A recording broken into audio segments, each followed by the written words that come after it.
আমি নিজে ওনার ভক্ত, যদিও আমার মনে হয় জীবনে আজকেই প্রথম দেখা। আমি বহুবার রাজি সাহেবের কাছে ওনার নাম শুনেছিলাম, মনে মনে ভাবতাম যে নিজে যে ঢাকায় দেখা করে আসবো, সময় পাইনি বলে আসিনি। আজকে যেহেতু দেখা হয়ে গেছে, আমি নিজে কিছুক্ষণ শুনবো আজকে ওস্তাদের কথা। সেটা আমি ওস্তাদের জন্য অপেক্ষা করছিলাম অনেকক্ষণ। আমারে দাওয়াত দেওয়ার সময় বলেছিল রাত 9টা থেকে 10টা, 1 ঘন্টা। আমি সেই আশায় বসেছিলাম, কিন্তু ওনার মনে হয় অনুষ্ঠান ছিল, আসতে দেরি হয়ে গেছে। এই জন্য আমি একটু এ মাহফিলের প্রধান আলোচক, আপনারা দ্বিতীয় বক্তা দিয়েছেন কেন? আমার সাথে যদি কোনো আলেম থাকে আমার নাম নিচে দেবেন। বাংলাদেশের প্রখ্যাত আলেমে দ্বীন, ইসলামিক চিন্তাবিদ, শিক্ষাবিদ, শাইখুল হাদিস, কুমিল্লার কৃতি সন্তান মুফতি আরিফ বিন হাবিব, আতালাল্লাহু উমরাহু ওয়া বারাকাল্লাহু ফি হায়াতি, বলেন আমিন।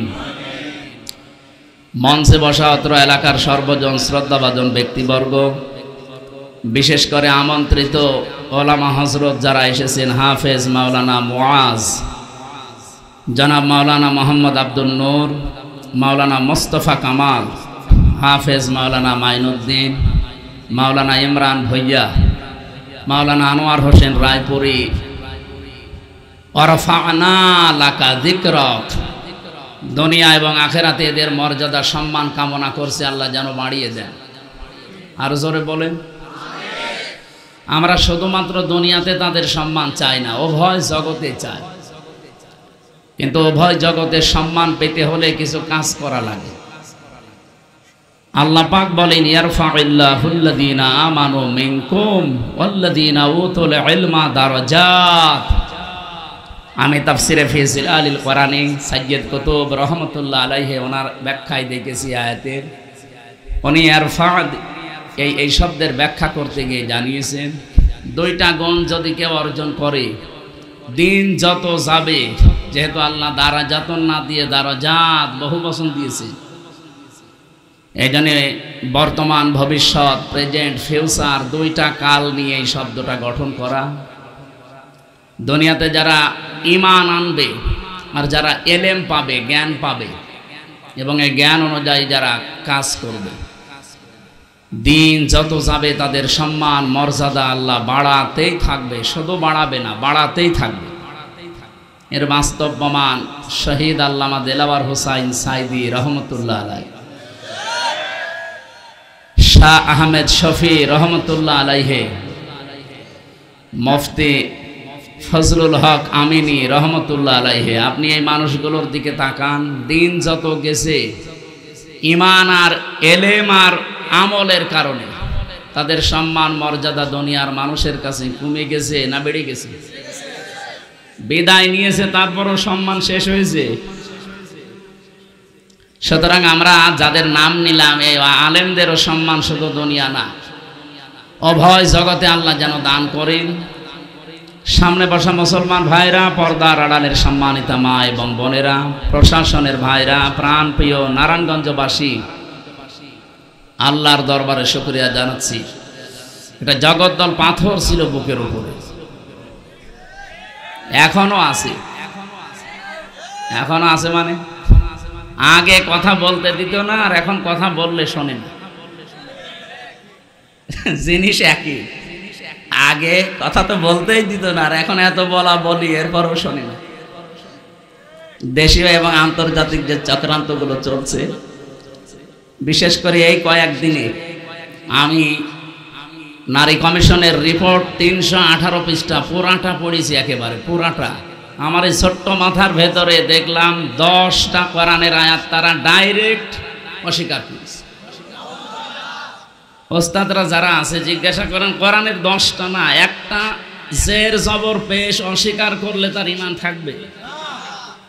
তো এই মানুষগুলো যে লাফায়, আর এদের পেছনে দেখছি কিছু মুসলমানেরা আছে, এদের বিবেক কি, এরা কি বন্ধক দিয়েছে? আজ আলেমরা যে এভাবে রাজপথে নেমে এসেছে রিপোর্ট দেওয়ার কারণে, এমনি না। আপনি আমারে পিঠের ওপরে 2টা বাড়ি দেন, আমি হয়তো 2 দিন পরে ভুলে যেতাম, কিন্তু যেখানে হাত দিয়েছেন এ কি ভোলার মতো? আমি একটা একটা করে পড়তে পড়তে আসছিলাম। প্রথমে তারা পারিবারিক জীবনে হাত দিয়েছে, এরপরে দিয়েছে তাদের ব্যক্তিগত যে জীবনটা। 3টা বছর আমার রিমান্ডে নিয়ে বিশেষ করে জেলখানায় ওরা এমন টর্চার করেছে, আমার মাথার চুল থেকে পায়ের তালু পর্যন্ত 1 ইঞ্চি জায়গাও বাকি নেই। এই জন্য আমি বসতেও পারি না, 10 মিনিট পরে আমার ব্যথা হয়ে যায়। আর এমন জায়গায় ওরা টর্চার করেছে যে বউ ছাড়া কারো দেখানো যায়। আমার সাথে 76 জন আলেম আমরা এক জায়গায় ছিলাম, বিশেষ করে মাওলানা মামুনুল হক, মাওলানা শাকাওয়াত হোসেন রাজি, মাওলানা জোনায়েদ আল হাবিব, মাওলানা মনির হোসেন কাশেমি, এরপরে মুফতি নূর হুসাইন নুরানি হাফিজাহুল্লাহ। আল্লাহ রাব্বুল আলামিন আলেমদের মর্যাদা সম্মান দুনিয়া আখিরাতে আরো বাড়িয়ে দিক। আমি ঋণী খালিদ সাইফুল্লাহ আইয়ুবী, আল্লাহরে বান্দার কাছে আমি ঋণী। ভেতরে তো আসলে কেউ কারো না, এমন একটা জায়গা, ওটা একটা আলাদা জগৎ। আর জালেমরা আমাদের সাথে এমন আচরণ করেছে, 24 ঘন্টা তালা লাগিয়ে রাখতো, এরপরে দিয়ে রেখেছে সিসি ক্যামেরা। বিশেষ করে আমারে আর মামুনুল হকরে কেউ যেন আমাদের সাথে কথাও না বলে, দেখাও না। ওখানে কেউ যদি একটু তাকায় আমার দিকে ওনার দিকে, ও একেবারে ডাইরেক্ট খবর হয়ে যায় জায়গা মতো। সে এখন ওর চাকরি নিয়ে টানাটানি, আমার দিকে তাকাবে কি করে ওই দূর থেকে। আর যারা আসে অধিকাংশ পাহারাদারগুলো দেখতাম সব হিন্দু, দেবদুলা, সুব্রত বালা, আশিক কুমার, নয়ন ঘোষ, এত সব আল্লাহর ওলির নাম বলছি। এর কাছে কোনো আলেম সালেম আছে? দূর থেকে যদি বলতাম যে দাদা সব সময় তালা লাগিয়ে রাখেন, 3 বছর একটা ঘরের ভেতরে, এইদিকে 3.5 হাত, এদিকে 2.5 হাত, আর সামনে আবার পায়খানা দেওয়া, ওর ভেতরে সব 24 ঘন্টা এভাবে দিয়ে রাখেন। একটা বই নিয়ে আসতে পারেন, একটু পড়তাম। ও বই নিয়ে এসেছে বঙ্গবন্ধুর আত্মজীবনী, পড়ে আমি করবো কি? হুজুর এর ভেতরে জ্ঞান আছে। পরের সপ্তাহে বললাম যে একটা বই দেন, বই দিয়েছে বঙ্গবন্ধুর ছেলেবেলা। আচ্ছা আপনি আর বই পান না? পরের সপ্তাহে বই নিয়ে এসেছে বঙ্গবন্ধুর চীন সফর। বললাম আপনার বই দেওয়ার দরকার নেই, কোনো মুসলমান কারারক্ষী আমার ভাগে পড়ে কিনা দেখি। পড়লো আশরাফুল নামে একজন, ওরে বললাম আপনার এখানে তো নাম লেখা আছে, দেখে অন্তত বোঝা যাচ্ছে আপনার ঈমান আছে, আপনিও ওদের মতোই, কিন্তু আপনার ঈমান আছে। আপনার নাম যেহেতু আশরাফুল, আপনি এটিএম আজহারুল ইসলামের কাছে যাবেন, ওই বিল্ডিংয়ে আছে হিমেলে, বলবেন হামজা বই চেয়েছে, দেখবেন বই কারে বলে উনি দেবেন। আল্লাহর বান্দা আমার প্রায় অনেকগুলো বই পাঠিয়েছিল, প্রোডাক্টিভ মুসলিম। এই বইটা আমার মনে হয় প্রত্যেকের পড়া দরকার, একবার জীবন পরিচ্ছন্ন হয়ে যাবে ইনশাআল্লাহ। এরপরে পাঠিয়েছিল তাফসিরে ফি জিলালিল কোরআন, তাফসিরে তাফহিমুল কোরআন, তাফসিরে ইবনে কাসির, তাফসিরে মারিফুল কোরআন, এইগুলো উনি পাঠিয়েছিল। কারণ উনি আছে আজ 13 বছর, আল্লাহর বিভিন্ন বান্দারা গিয়েছে, বিদায় নিয়েছে, ওনার কাছে বই রেখে গিয়েছিল, তাফসির রেখে গিয়েছিল। আল্লামা সাঈদীর যত বই সব ওনার কাছে ছিল, মাওলানা মতিউর রহমান নিজামী রহমতুল্লাহ আলাইহির যত বই, শহীদ আব্দুল কাদের মোল্লার যত বই সব ওনার কাছে দিয়েছিল। এই জন্য আল্লাহর বান্দা বাড়ি ঘর, মানে ঘরটা পুরা লাইব্রেরি, 300-র উপরে প্রায় বই আছে। এই 3টা বছর যেহেতু আলেমদের সাথে ছিলাম, বিশেষ করে শাকাওয়াত হোসেন রাজি সাহেব, ওনার কাছে আমি আরো বেশি ঋণী। আরবি গ্রামারটা আমিও কওমি মাদ্রাসায় পড়া, আমি শর্ট কোর্সে দাওরা করেছিলাম, কিন্তু আমার এই আলিয়া মাদ্রাসায় কামেল করতে যে, অনার্স মাস্টার্স করতে যে, বিশ্ববিদ্যালয়ে এদিকে পিএইচডির এই চিন্তা ভাবনায় যে, এদিকে আমার আর সময় দেওয়া হতো না, আস্তে আস্তে জানা জিনিসও ভুলে যেতাম। কিন্তু 3টা বছর আল্লাহ এমন একটা সময় তৈরি করে দিয়েছিলেন, ফাঁসির কন্ডেম সেলের ভেতরে, আর উনি আর আমি পাশাপাশি রুম, ওনার কাছে আমি অনেক ঝালাই করে নিয়েছিলাম। আল্লাহর বান্দা রাজি সাহেবকেও আল্লাহ যেন কবুল করেন। বাড়ি মনে হয় কুমিল্লার সন্তান, ফজলুল হক আমিনী রহমতুল্লাহ আলাইহির জামাতা উনি। সম্মানিত ভাইরা, আমার শরীর এখনো পর্যন্ত স্বাভাবিক হয়নি, কারণ ভেতরে ওরা এমন কিছু করেছে, আমার মাঝে মাঝে এখনো পর্যন্ত এলোমেলো হয়ে যায়। এই যে 8-10 দিন ছিলাম আমি ভেতরে হাসপাতালে, এই সাইটটা ডাক্তাররা বলছে, আমি সিঙ্গাপুরে, মালয়েশিয়া, থাইল্যান্ডে, ইন্দোনেশিয়া অনেকগুলো দেশে ঘুরলাম, যেখানে যেখানে দেখিয়েছে ওরা বলে এই সাইটটা একটু সমস্যা হয়ে এখনো আছে, কিন্তু সময় লাগবে স্বাভাবিক হতে, আপনি রাত জাগবেন না, সর্বোচ্চ রাত 10টা সাড়ে 10টায় ঘুমিয়ে পড়বেন, কিন্তু এই মাহফিলের জগতে এসে মানুষ কথা শুনে। এরা আসলে তোলে রাত 10টা 11টা 12টায়।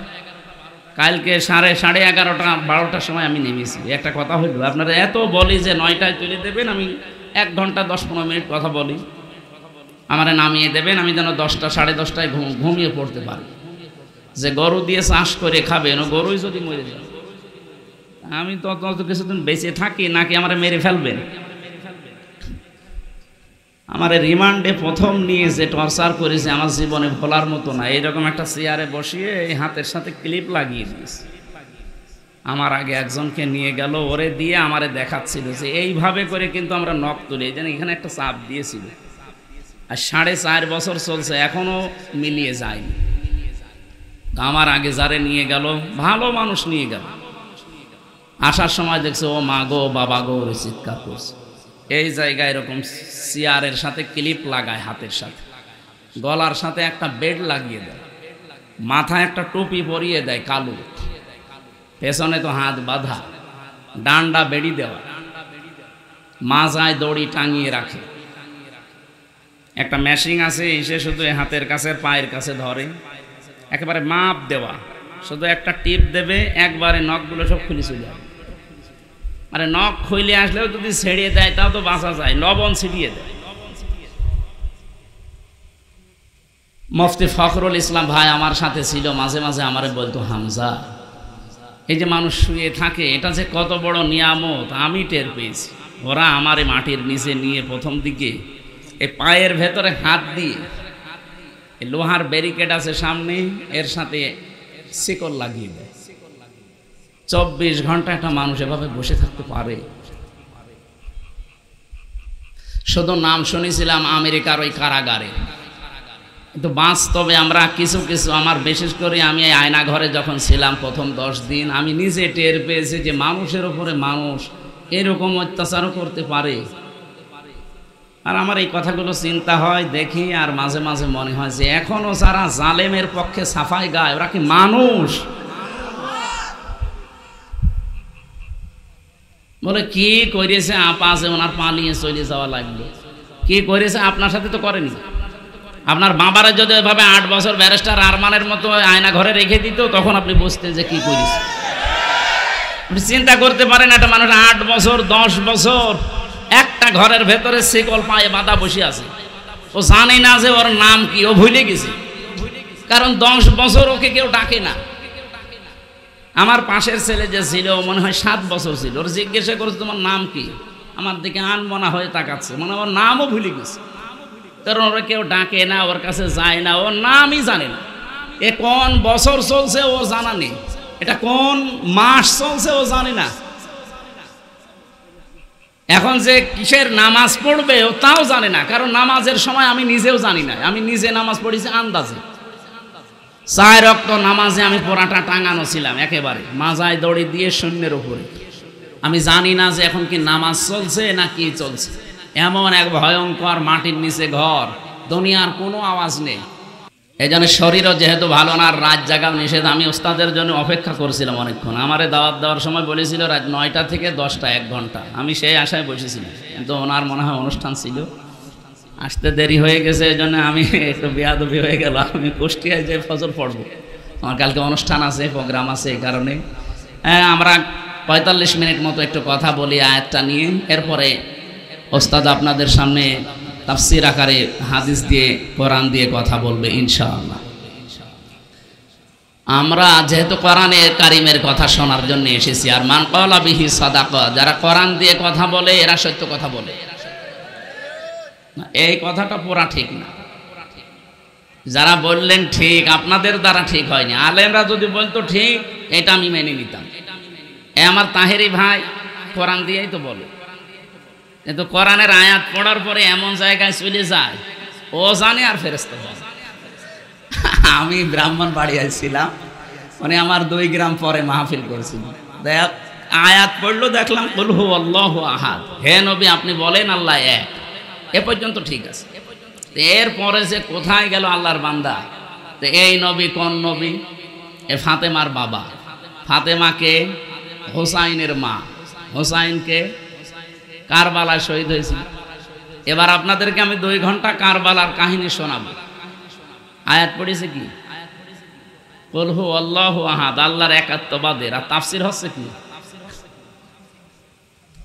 তো এই যে কোরআন দিয়ে কথা বললেই সত্য কথা বলে, কথা ঠিক আছে, কিন্তু কথা কোরআনের উপরে থাকা লাগবে। আপনি যদি কোরআনের আয়াত পড়ে চলে যান এখান থেকে দিল্লি হবে? বলেন, এই দেশে তো এটা বেশি হয়। আমি বাইরের যতগুলো দেশ ভ্রমণ করেছি জেল থেকে বেরিয়ে, এর আগে আমি যেহেতু আকিস গ্রুপে ছিলাম, ওরা বহু দেশে আমারে নিয়েছে। ওদের তো প্রায় 75টার উপরে দেশে ব্যবসায় চলে। আমি যতগুলো দেশে গেলাম, বাংলাদেশ, ভারত, পাকিস্তান, এই 3টা দেশের সমস্যা বেশি। মান ক্বালা বিহি সাদাকা, হাদিসটা 100% সত্য। কোরআন দিয়ে কথা বললে তারা সত্য কথা বলে, কিন্তু কোরআন দিয়ে কথা তো হয় না। আবার যারা শোনে তারাও তো যোগ্যতা সম্পন্ন হওয়া লাগবে যে আসলে কি এটা কোরআনেরই কথা কিনা।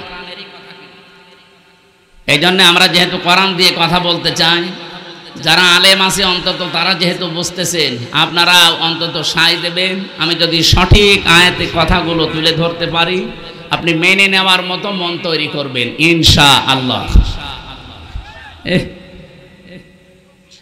এখানে দাঁড়িয়ে না থেকে একটু বসলে ভালো হতো ভাই। আপনি তো কয়েকবার ছবি তুললেন, আবার এখানে কি বসেন। আমার ভাইরা, যে আয়াত দিয়ে আমি আলেমদের সম্মান কামনা করেছিলাম, সূরা আলাম নাশরাহ লাকা সাদরাক, এই সূরার 4 নম্বর আয়াতটা, এর পরের 2টা আয়াত একটু আশার সঞ্চার করার জন্য আমি একটু উচ্চারণ করছি। ফা ইন্না মাআল উসরি ইসরা, ইন্না মাআল উসরি ইসরা।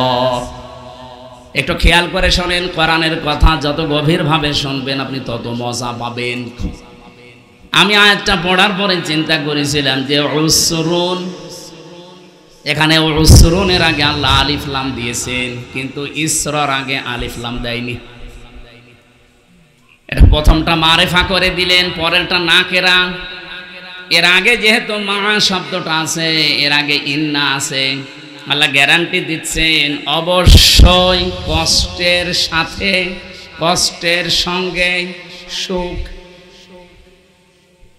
কিন্তু এখানে চিন্তা ভাবনার বিষয় হচ্ছে, কষ্ট বলার সময় আল্লাহ পাক নির্দিষ্ট করে দিলেন একটা কষ্ট, কিন্তু সুখের বেলায় আর আল্লাহ নির্দিষ্ট করেননি, ওটা অনির্দিষ্ট।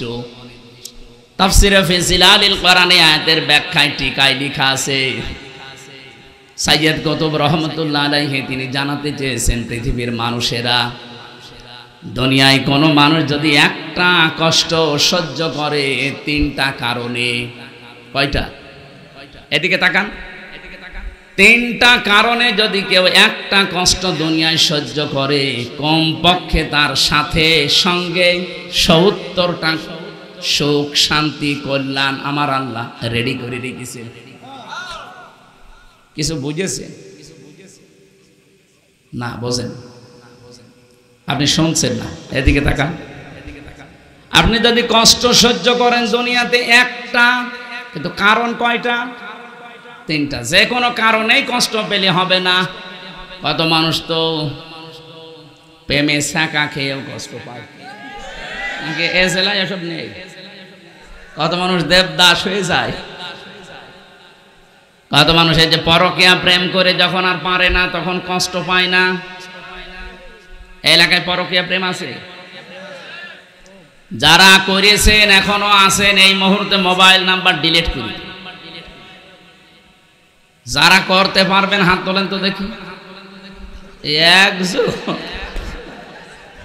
ও যতটুকু মানুষ অত মুসলমানই দেয়নি না, আমি হাসির জন্য বলি না। এই কাজ সারা দেশে কম বেশি চলছে। এটা যে কত বড় জঘন্য কাজ, আপনার নিজের স্ত্রী থাকতে আপনি আরেক জায়গায় লাইন করেন। আপনি মানুষ। যারা শয়তানের ধোকায় নফসের জালে পড়ে এগুলো করেছেন, এই মুহূর্তে আমাদের থামা লাগবে। যদি কেউ করে থাকেন এই মুহূর্তে তাওবা করে জীবনের মতো ফিরে আসেন, তাও মাপ পাবেন। আর এভাবে যদি চালাতেই থাকেন, এমন একটা সময় আসবে, ইন্নামা নুমলি লাহুম লিয়াজদাদু ইসমা ওয়া লাহুম আযাবুম মুহিন। মানুষ যখন পাপ করতে করতে সীমা ছাড়িয়ে যায়, পরিপূর্ণ হয়ে যায় অপরাধ, তখন ওকে আর ফিরে আসার কোনো লাইন আল্লাহ রাখে না। ওর জন্য তখন অপমানজনক শাস্তি আল্লাহ রেডি করে রাখে।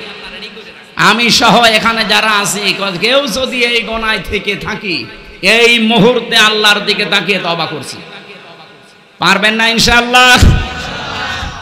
এই অবৈধ কাজে সুখ আছে, শান্তি আছে, কিন্তু একটা অবৈধ সুখ যদি দুনিয়ায় কেউ ভোগ করে, একটা কষ্ট পেলে যেমন ৭০টা শান্তি আছে, ওর সাথে সাথে একটা সুখ যদি কেউ দুনিয়ায় ভোগ করে আর সুখটা যদি হয় অবৈধ, অবশ্যই তার সঙ্গে সঙ্গে সাথে সাথে ৭০টা দুঃখ তাকে ভোগ করা লাগবে। পরকীয়া প্রেমে যে শান্তি আছে, সুখ আছে, এটা কি বৈধ সুখ না অবৈধ? বলেন বলেন। এই অবৈধ সুখ যদি কেউ দুনিয়ায় পান, হ্যাঁ আপনার আনন্দ লাগবে, সুখ লাগবে, একটা সুখের কারণে ৭০টা অশান্তি দুনিয়ায় ভোগ করা লাগবে। এটা আমরা চাই? বলেন। আল্লাহ আমাদের হেফাজত করুন, বলেন আমিন।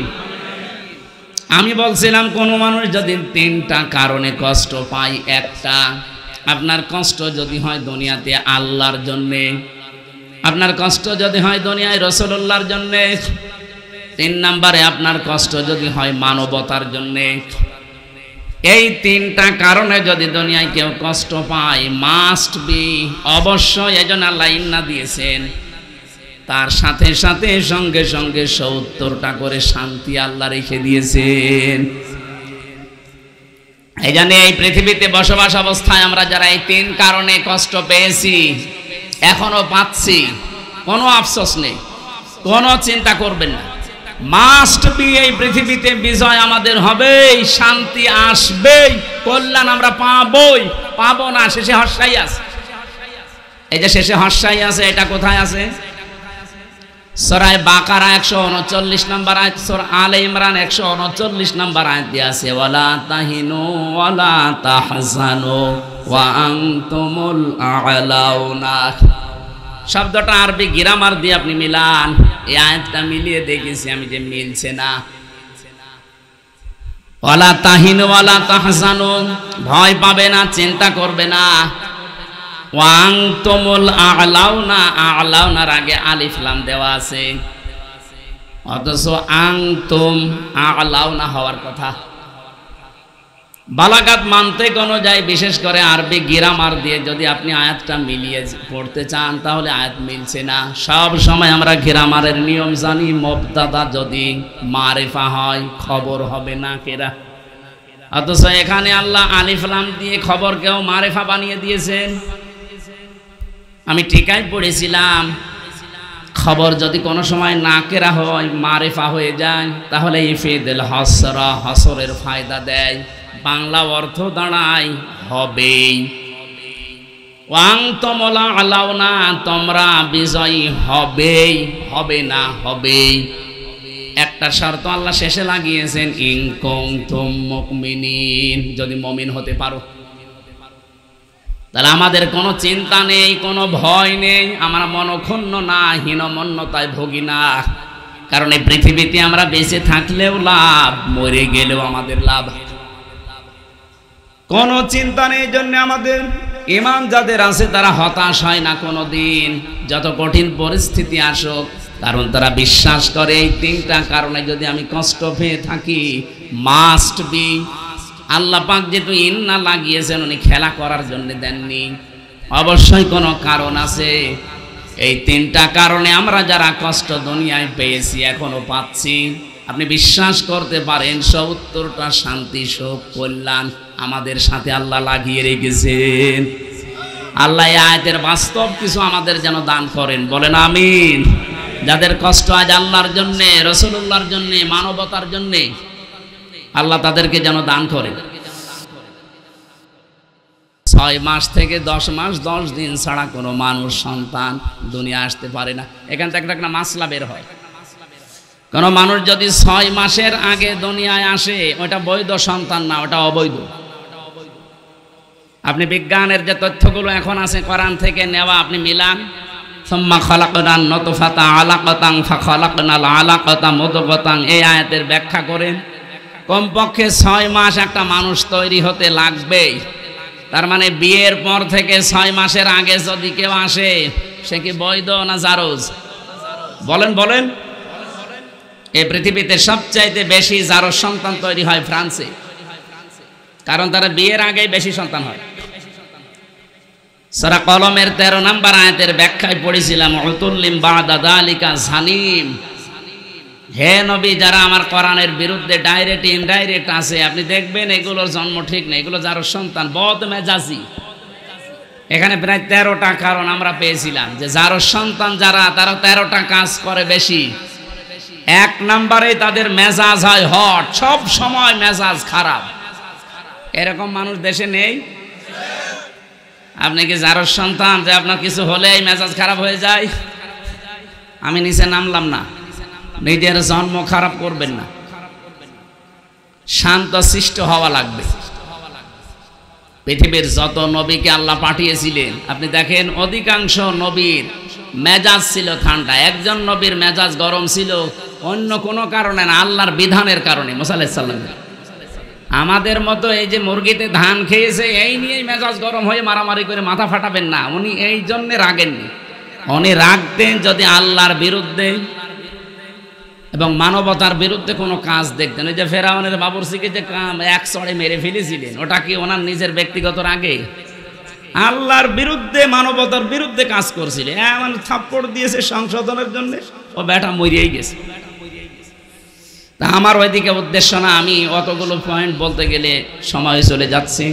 আমি বলতে চাই যেটা এখান থেকে, সন্তান যারা বৈধ সন্তান বিয়ের 6 মাস পরে হওয়া লাগবে। বিয়ের 6 মাস আগে যদি হয়, ওদের যে সমস্ত কাজ কারবারগুলো এখন আমরা অনেকের জীবনে এই বাংলাদেশে দেখতে পাচ্ছি। আমি ইঙ্গিত দিলাম, আপনি হয়তো ধরে ফেলেছেন। বিজ্ঞান এখানে প্রমাণ করছে একটা মানুষ দুনিয়ায় আসতে হলে কমপক্ষে 6 মাস সময় লাগবেই, আর ঊর্ধ্বে সময় লাগবে 10 মাস 10 দিন। এই বাবার বীর্যটা নিয়ে আল্লাহ কেন চলবন দিলেন, আর মায়ের কাছে আল্লাহ তারাই বহু বচন দিলেন কেন? বাবা তো কষ্ট পেয়েছে একটা, মায়ের কষ্টের দিকে তাকান। কমপক্ষে 10 মাস 10 দিন এই কষ্টটা দুনিয়ার কোনো বাবা আজ পর্যন্ত টের পায়নি, পেয়েছে? এই জন্যে মায়ের সম্মান আল্লাহ বাড়িয়েছেন একদম। দ্বিতীয় নম্বরে ডেলিভারির যে কষ্ট, বিজ্ঞান এখন কষ্ট মাপার, পরিমাপ করার যন্ত্র আবিষ্কার করেছে। কষ্ট পেলে মাপতে হয়। পৃথিবীতে যদি সর্বোচ্চ পুরুষ মানুষ 45 ইউনিট কষ্ট পায়, মরে যাবে। কিন্তু একটা মা দুনিয়ায় সন্তানের মুখ দেখাতে কমপক্ষে কষ্ট স্বীকার করে 57 ইউনিট। কয়েকদিন আগে আপনারা দেখেছেন পলাশ সাহা, একজন এসপি মারা গেছে।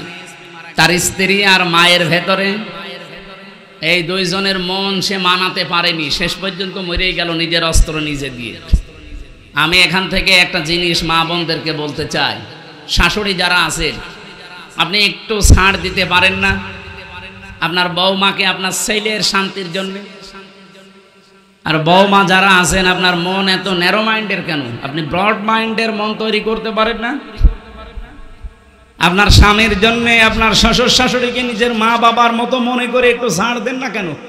আজ হাজারো স্বামী আমরা এখানে যারা আছি মানসিক রোগী, শুধুমাত্র পরিবারে মার বোর ছোট মনের কারণে। আমাকে বেশি বললাম? এটা বাংলাদেশে আজ হাজারো স্বামী আমরা অসুস্থ হয়ে আছি মানসিকভাবে, কিছু বলতে পারি না। তাই এই জন্য আশা করব মা বোনেরা আপনাদের মনটা আপনারা ছোট করবেন না, বড় মনের অধিকারী হন। পৃথিবী আর কয়দিন পরেই তো আপনিও মাটির নিচে যাবেন, আমিও মাটির নিচে থাকবো। আপনার সাথে আমি ভালো ব্যবহার করি এই কারণে, আপনার এই ভালো ব্যবহার দিয়ে আমার আখেরাত তৈরি হবে। কি কথা বলেন না কেন? আমি আলেমের সাথে ভালো ব্যবহার করব এই কারণে ব্যবহার দিয়ে আমার আখেরাত তৈরি হবে। তার সাথে আমি খারাপ আচরণ করলে এইটা দিয়ে আমার আখেরাতে জাহান্নাম তৈরি হবে। জান্নাত জাহান্নাম আপনার এই কামাই দিয়ে তৈরি করবে আল্লাহ। আল্লাহ আমাদেরকে এমন এমন কাজে আঞ্জাম দেওয়ার তৌফিক দিন। আমি মা বোনদের জন্য যেহেতু বলছিলাম, আশা করছি আপনারা ছাড় দেওয়ার মন মানসিকতা তৈরি করবেন। এই যে ঈদ আসতেছে, মায়ের জন্য যদি 1000 টাকা দিয়ে শাড়ি কেনে, স্ত্রীর জন্য যদি 700 টাকা 3 পিস দেয়, 3 মাস কথা বলে না। এরকম ছোট মনের বউ নেই? কার বউ এরকম? হাত তোলেন তো দেখি, কেরম সাহস আপনার। না, নারায়ণগঞ্জেও যদি এই সাহস আপনি না দেখান, এটা নজরুল ইসলাম বাবুর এলাকা। ওরে বাবা, আপনারাই যদি না পারেন তা আমরা কুষ্টিয়ার মানুষ পারবো? 3 নম্বরে মায়ের কষ্টটা, এই যে দুধ খাওয়ানো, যদিও দায়িত্ব মায়ের না, দুধ খাওয়ানোর দায়িত্ব বাবার। এখন যদি বলেন নতুন কথা বললেন, সূরা বাকারা 233 নম্বর আয়াতের মাঝের অংশে দেখবেন, আল ওয়ালিদাতু ইরদিউনা আওলাদাহুন্না হাওলাইনি কামিলাইনি লিমান আরাদা আইয়ুতিম্মার রাদা। এটা মুযাক্কার শব্দ। আপনি দুধ পান করানোর দায়িত্ব বাবার। বাবার যেহেতু জিনিসপত্র নেই, এই জন্য মা পান করিয়ে দেয়। মা যদি পান না করায়, মার গোনা হবে না। আমার মনে হয় এটা মাইকে বলা ঠিক হলো না, কারণ আমারও 8 মাসের একটা বাচ্চা আছে। তো ম্যাডাম যদি এখন শোনে, বল বাড়ি আসেন, টাকা দেন, তারপরে আপনার মেয়ে দুধ খাও, এটা মুসিবতে পড়ে যাব না? থক্কু, আমি আর কোনোদিন বলবো না। এই যে 3টা কারণে মায়ের সম্মান আল্লাহ এত বাড়িয়েছেন, নবীজি এত বাড়িয়েছেন, তার আইবটা এমনি দেয়নি। বিজ্ঞান এখন আমি নিজে কম্পিউটারে দেখেছি, বিশ্ববিদ্যালয়ে থাকাকালীন আমার যেহেতু গবেষণা এ বিষয়ের ওপরে ছিল, আমি দেখেছি বাবার এই বীর্যটা যখন বের হয়, কমপক্ষে 40 কোটি মানুষ তৈরি হওয়ার ক্ষমতা রাখে 1 ফোঁটা বীর্যের ভেতরে। ওখান থেকে মায়ের রেহেম পর্যন্ত আসতে বিভিন্ন জায়গায় ধাক্কা খেয়ে পড়ে যায় অনেকে। শেষ পর্যন্ত মনে করেন আমি হামজাও পর্যন্ত গিয়েছি। আল্লাহ পাক বলেন 120 দিনে আমি 4টা জিনিস এই নাপাক পানি দিয়ে বানাই, চুল, রগ, হাড় আর পর্দা, রক্ত, গোশত, চর্বি আর চামড়া। মার বাবার এই 2টা নাপাক পানি দিয়ে 4 8টা জিনিস যখন এক হয়, আল্লাহ বলেন আমি যেহেতু রব নাম নিয়েছি। আর রবের অর্থ কি? তারবিয়াতু শাইয়্যি ইলা কামালিহি শাইয়ান ফাসাজ্জান, নেই থেকে পূর্ণতার দিকে যিনি ধীরে ধীরে পৌঁছিয়ে দেন, তার আরবি নাম রব। আল্লাহ এই নামটা নেওয়ার কারণে দেখেন আমাদেরকে আস্তে আস্তে পৌঁছিয়ে দিয়েছেন একেবারে হামসা পর্যন্ত। সূরা নাহালের ভেতরে আছে 78 নম্বর আয়াতের মাঝের অংশে আছে এটা, ওয়াজআলা লাকুমুস সামআ ওয়াল আবসারা ওয়াল আফইদা। রব্বুল আলামিন বলেন শ্রবণ শক্তি, দর্শন শক্তি, বাক শক্তি, আরো 2টা কথা অন্য আয়াতে আছে, আকেল শক্তি আর ঘ্রাণ শক্তি। এই 5টা জিনিস আমি আল্লাহ আমার রব নামের কারণে বান্দাকে দেই। 8 5 13টা জিনিস যখন এক হয়, তখন আল্লাহর ফেরেশতারা জিজ্ঞাসা করে এর আকৃতি বানাবো কেমন, একই ছেলে না মেয়ে হবে?